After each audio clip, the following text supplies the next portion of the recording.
Hola, nuevamente con ustedes, son las 7:24 y damos la bienvenida al periodista de investigación Arturo Torres.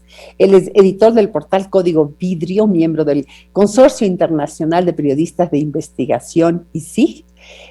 Formó parte del equipo que investigó los Panama Papers, colaborador de CNN, The New York Times, Inside Crime y Primicias. Autor de los libros El juego de camaleón en el 2009 y coautor de Rehenes, ¿por qué ejecutaron a los periodistas de El Comercio? Especializado por más de 25 años en coberturas de fronteras, seguridad y corrupción. Bienvenido, Arturo, qué gusto conversar contigo en esta mañana. Gracias, Yolanda, por la invitación. No, un gusto. En Ecuador, Arturo, los temas de violencia, delincuencia, crimen organizado y narcotráfico, sicariato, entre otros, han pasado a ser parte del panorama nacional, cuando Ecuador era considerada una isla de paz entre países muy conflictivos de la región, un tema que tú siempre analizas a profundidad, pero cuéntanos cómo evalúa Arturo Torres, un periodista de investigación, estas áreas del plan de seguridad del nuevo gobierno, empezando por declarar que habrá mano de hierro para asesinos y violadores. Sí, creo que desde el inicio de este gobierno se ha expresado la preocupación por atender el tema de la inseguridad y obviamente toda la relación que eso tiene con otros fenómenos más, digamos, más graves y más complejos como el narcotráfico y la disputa de los carteles ahora mismo en Ecuador por las rutas para sacar la cocaína hacia México y Estados Unidos. Es complejo el tema de la seguridad porque básicamente si es que el gobierno se está decantando por la mano dura, por así decirlo, por medidas mucho más coercitivas y en una onda más punitiva.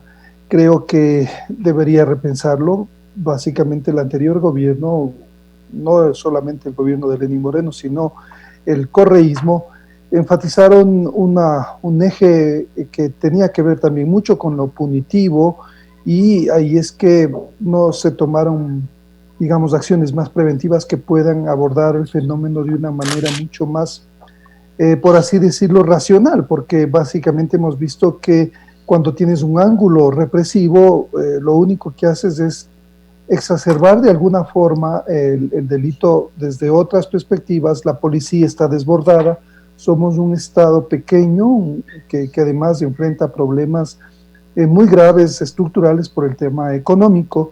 Entonces, si es que no encontramos unas medidas mucho más preventivas, complementarias, una óptica mucho más transversal, vamos a seguir. ¿Dónde la encontramos, Arturo? Dice si no la aplicamos, pero ¿dónde encontramos la posibilidad y el tiempo y el qué hacer en ese sentido? Sí, efectivamente, uno de los temas que más preocupa es que ya el actual gobierno está tratando como de articular algo, pero yo no veo que tenga un plan que nos exponga como para decir, bueno, así vamos a enfrentar y vamos a solucionar los temas de inseguridad. Lo están armando, al parecer no es algo que tengan muy claro, y me preocupa también que estén demorando en tomar decisiones sobre el Centro de Inteligencia Estratégico, que en estos casos es como la cabeza de lo que debería ser. ¿Estás hablando del CIES? Exacto, del CIES, ex-SENAINE. Entonces ahí me parece que han dado, bueno, le delegaron al ministro de Defensa para que un poco vean qué decisiones tomar. Me parece que perdieron un tiempo valioso en la transición, ya debían haber tenido la información de qué es lo que había pasado, ¿no es cierto? Porque este es un tema que ha sido recurrente desde que dejó el gobierno Rafael Correa, ya se sabía en lo que se convirtió ese Centro de Inteligencia Estratégica. Entonces, creo que el gobierno debe acelerar pasos para enfrentar de una manera coherente el problema de la inseguridad, contando con aparatos de inteligencia centralizados que puedan darle al gobierno la información pertinente, no solamente en el tema de seguridad, sino en el tema económico, político, porque la inteligencia sirve absolutamente para todo. Creo que lo primero que intentó el presidente de la República, o por lo menos así lo dijo, es terminar con aquel aparato de inteligencia que era utilizado por los gobiernos para su propio interés y para persecución a las personas, no las que realmente eran una amenaza, sino para el propio gobierno. Me refiero a periodistas, a personas que denunciaban irregularidades del gobierno, etcétera, etcétera. Entonces, tal vez esto los llevó, no sé, digo yo, a dejar este tema de lado, buscando que funcione realmente como un centro de inteligencia. Él dice que la inteligencia la pondrá en la Policía Nacional por un lado, ¿verdad? Y le dará la fuerza también en el ámbito militar. Ahora, en lo que él ya presentó como un plan de seguridad nacional, parece que hay como que temas que son como lugares comunes, como, no sé, me da la impresión un poco naif también. Habla del fortalecimiento de la Policía Nacional, más entrenamiento, más equipo, eso lo venimos escuchando toda la vida, ¿no?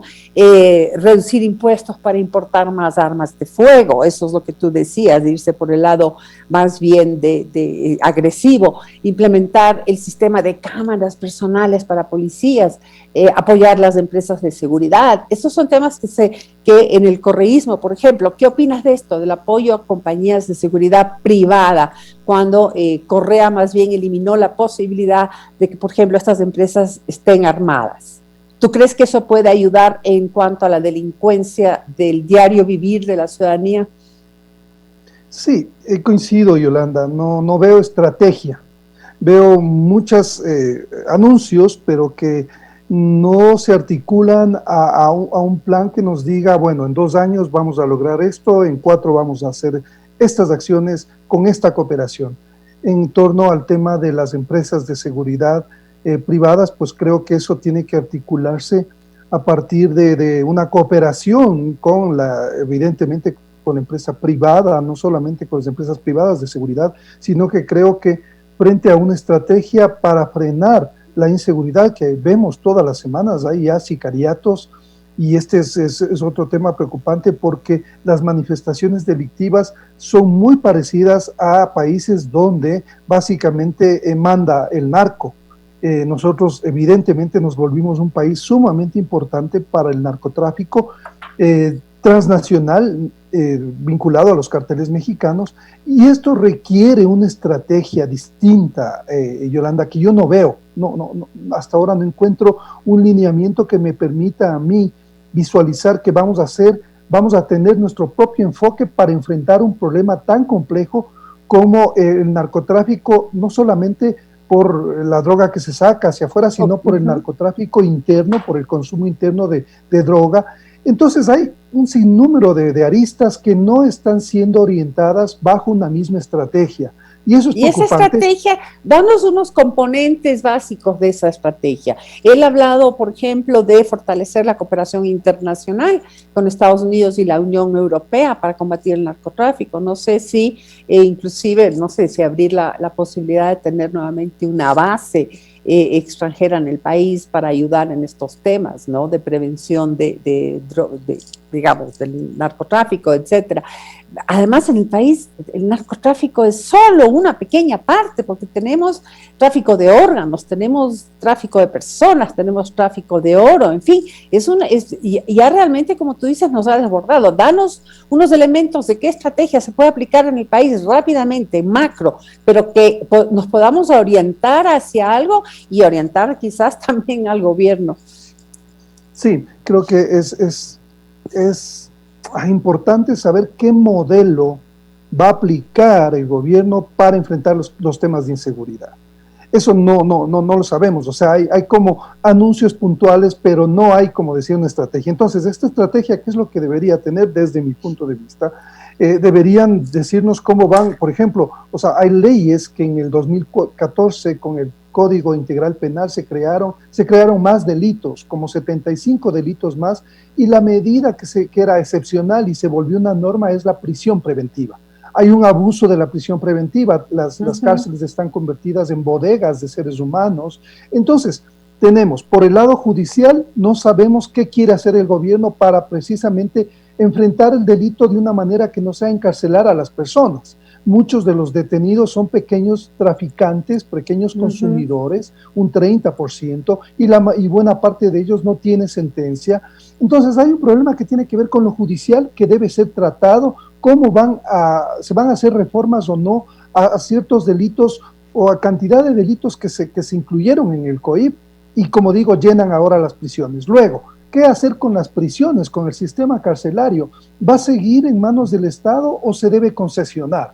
Ese es otro tema importante, por ejemplo. ¿Qué hacer con el narcotráfico y con la policía y los militares? No se puede crear una fuerza especializada para enfrentar este problema, porque hay veces en que la policía está desbordada por el narcotráfico y los militares hacen una operación muy puntual en lo que es frontera, ¿no es cierto? Pero creo que ya necesitamos crear una fuerza especializada élite, conformada por militares, policías y quizá otra fuerza aduanera, que nos ayude a entender este fenómeno como necesita tener un enfoque mucho más multidimensional y que pueda tener estas respuestas, como decía, con alianzas estratégicas con nuestros vecinos, con Estados Unidos. Debería discutirse nuevamente el tema de una base ubicada en la frontera, ¿no es cierto?, con cooperación con Colombia, por ejemplo, para armar unas operaciones que sean mucho más efectivas con la cooperación de Estados Unidos, porque este es un problema regional que requiere alianzas regionales para enfrentar. Increíble, muy bien, gracias al aporte.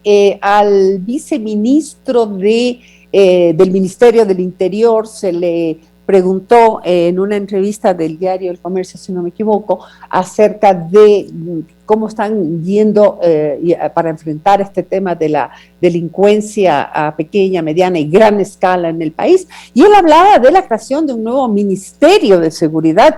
No sé si por ahí puede ser la cosa, no dijo de nada, que todavía no tienen planes, que todavía no tienen nada en firme, que ha habido una reunión del presidente con el COSEPE, de lo cual todos estamos conscientes, pero parece que, como tú bien dices, todavía no hay una visión estratégica de lo que hay que hacer en el país. Gracias por tus aportes.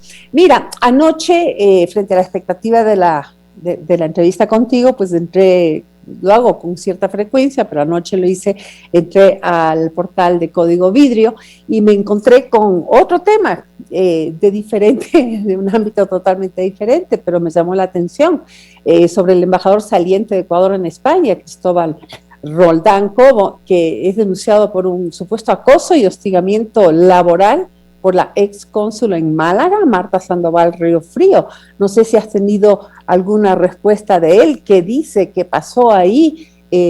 ¿Por qué sacaron ustedes de este tema en Código Vidrio?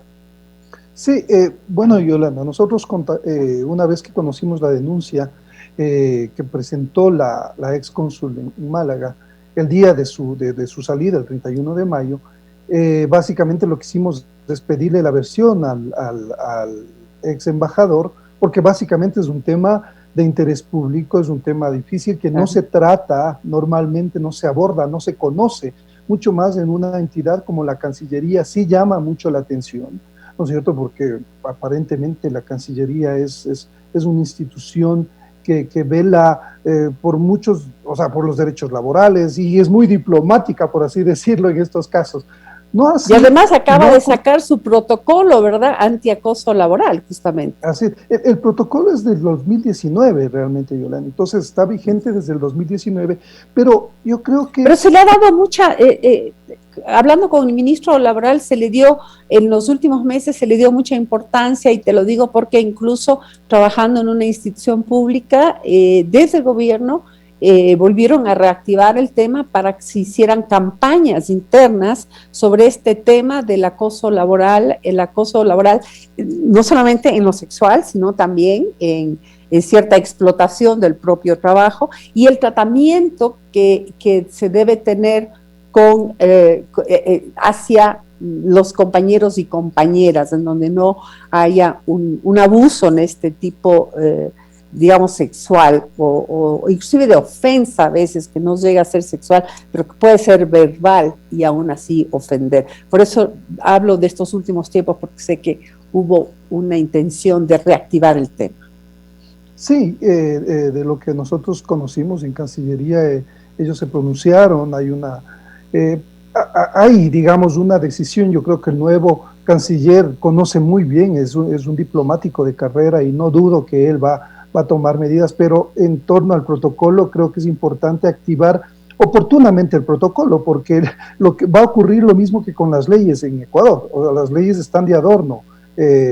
Muchas veces el problema no son las leyes, sino la aplicación y la decisión de las autoridades por aplicar y de los ciudadanos por acatar las leyes. Entonces, en este caso, creo que faltan mecanismos y lo que tú bien mencionabas sobre una campaña que pueda realmente interiorizar entre los funcionarios, no solamente, creo, además, a propósito de este tema sobre el acoso sexual y laboral, no es un tema exclusivo de Cancillería. Yo creo que eso está regado por supuesto, en instituciones públicas y privadas, por y eso supuesto, necesita ser abordado así por el gobierno. O sea, una campaña a todo nivel para enfrentar el acoso que viven muchas mujeres, muchísimas mujeres en el campo, no solo público, sino privado.